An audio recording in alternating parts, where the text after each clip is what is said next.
Welcome to the Silent Sounds Horror Stories. I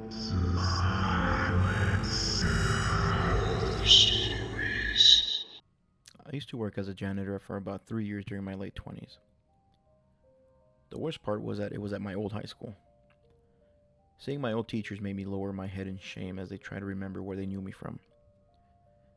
Good thing I was always quiet and always stayed out of trouble, so I was somewhat forgettable to the right people.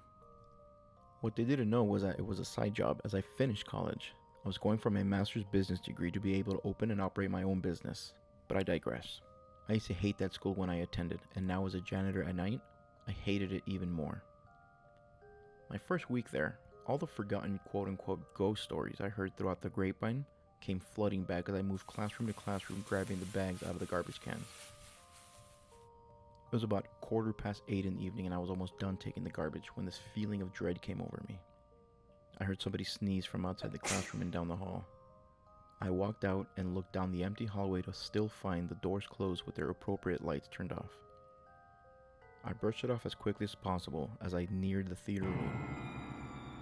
Some students were still in the building sets for an upcoming play, so I wasn't completely alone. That thought made me feel that everything was alright and that my mind was getting the better of me.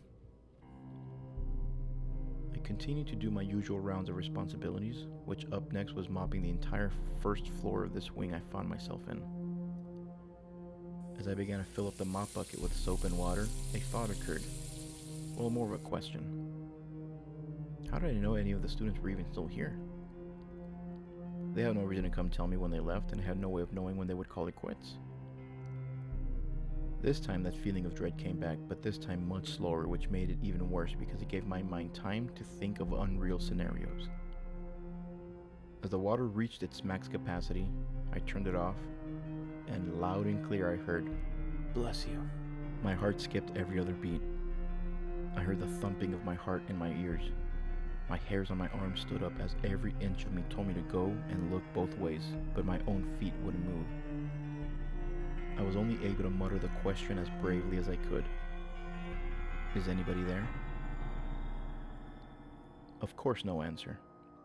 I stood there trying to shake off my fears for at least what seemed 6 minutes before I began to actually move. I peeked out slowly to both directions and saw the obvious. Nothing. I eventually got the nerve to begin mopping my normal route, starting at the west end hallway and working my way down till it turned right, which eventually led down to the auditorium. I would usually always have my earbuds on playing music to drown out my thoughts about what I could experience, but this time around I had my phone charging at the janitor station.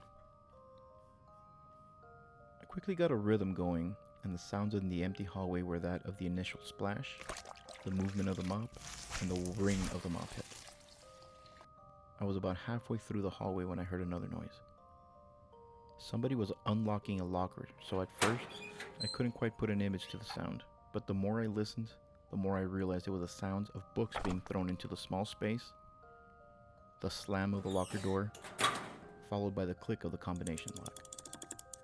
For some reason, my mind immediately went to the theater students working late, so I sped off to the corner of the hallway to the sound of the footsteps that didn't belong to me. As I turned the corner, I managed to see the tail end of a blue backpack turning the end of the corner at the end of the hallway. My body relaxed knowing it was a student heading home from the theater. But as I headed back, I slowed my pace and a new thought formed in my head. Check the auditorium. I didn't want to follow up with this thought, but ultimately, I decided I needed to. So when I opened the double heavy doors, I was met with complete silence and darkness. The only light shining anywhere in the empty, dark auditorium was the ghost light they always left on. The logical meaning behind the ghost light is for people staying behind to work to be able to see where they're going, since there are a lot of hidden holes in places or leftover equipment lying around. The historical reason for the ghost light is that it is said that in every theater harbors a ghost. It is left on for any spirits to be able to see or even perform on the stage. But there was another item that seemed out of place amongst all the lumber and sets being built. A blue backpack. The same blue backpack I saw on the back of a student exiting in the opposite direction of where the theater doors were. I decided I would leave immediately, and while there was no real reason for me to leave, call me a scaredy cat, but all I wanted to do is leave. I would make up an excuse the next morning for leaving and not completing my work, but little did I know this was going to be my last night. As I turned around to leave, I heard the distinct noise of footsteps walking around the stage, but the way they moved was different than walking around aimlessly. The steps had purpose, almost like actors moving around hitting their marks. My hand rested on the handle, not wanting to turn around, but felt like I needed to. And the thing that made me not turn around? That was mine. I began to hear actors reciting their lines, giving it all they had.